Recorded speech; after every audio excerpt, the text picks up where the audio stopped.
மேற்கு வங்கத்தில் இயங்கி வரும் தீவிரவாத அமைப்பைச் சேர்ந்த நபரை பிடித்து கியூ பிரிவு போலீசார் விசாரணை நடத்தி வருகின்றனர். இளைஞர்களுக்குள் ஏற்பட்ட அடிதடி வழக்கை விசாரிக்க போன போலீசார் தீவிரவாதியை கைது செய்த சம்பவம் குறித்து விளக்குகிறது இந்த செய்தி தொகுப்பு. சென்னை அரும்பாக்கம் பகுதியில் பிரபல தனியார் மருத்துவமனை செயல்பட்டு வருகிறது.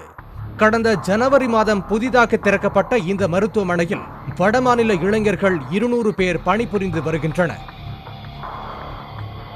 இந்த இளைஞர்கள் மருத்துவமனை அருகே உள்ள பார்த்தசாரதி தெருவில் தங்கியுள்ளனர்.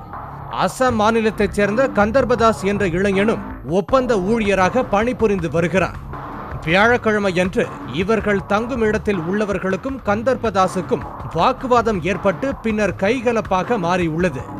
ஆத்திரமடைந்த கந்தர்பதாஸ் தான் ஒரு தீவிரவாத இயக்கத்தைச் சேர்ந்தவன், கொன்று விடுவேன் என மிரட்டியுள்ளார். இந்த தகவல் மருத்துவமனையின் பாதுகாப்பு அதிகாரியான ஓய்வு பெற்ற காவல் அதிகாரி ராமதாஸ் கவனத்திற்கு வர அவர் காவல் நிலையத்திற்கு தகவல் தெரிவித்துள்ளார். தகராறு நடந்த இடத்திற்கு நேரில் சென்ற போலீசார் கந்தர்பதாஸை காவல் நிலையத்திற்கு அழைத்து வந்து விசாரணை நடத்தினர். அந்த நபர் மீது மேற்கு வங்கம் சிலிகுரியில் வழக்கு இருப்பது தெரிய வந்தது. தகவல் அறிந்த கியூ பிரிவு அதிகாரிகள் நேரில் வந்து விசாரணை நடத்தினர். GCLO எனும் கிரேட்டர் கூச் பெகார் விடுதலை இயக்கம் என்கிற தீவிரவாத அமைப்பைச் சேர்ந்தவன் என்பது தெரிந்து அதிர்ந்தனர். மேற்கு வங்க போலீசாரை தொடர்பு கொண்ட போது கடந்த வருடம் தீவிரவாதி கந்தர்பதாசும் கூட்டாளிகளும் சதி திட்டத்துடன் பதுங்கியிருந்த போது அம்மாநில CID போலீசாரால் கைது செய்யப்பட்டது உறுதியானது. கடந்த 2006ஆம் ஆண்டு ஜூலை மாதம் துவங்கப்பட்ட கிரேட்டர் கூச் பெகார் விடுதலை இயக்கம் எனும் தீவிரவாத அமைப்பின் தலைவனாக நிர்மல் ராய் என்பவன் உள்ளான்.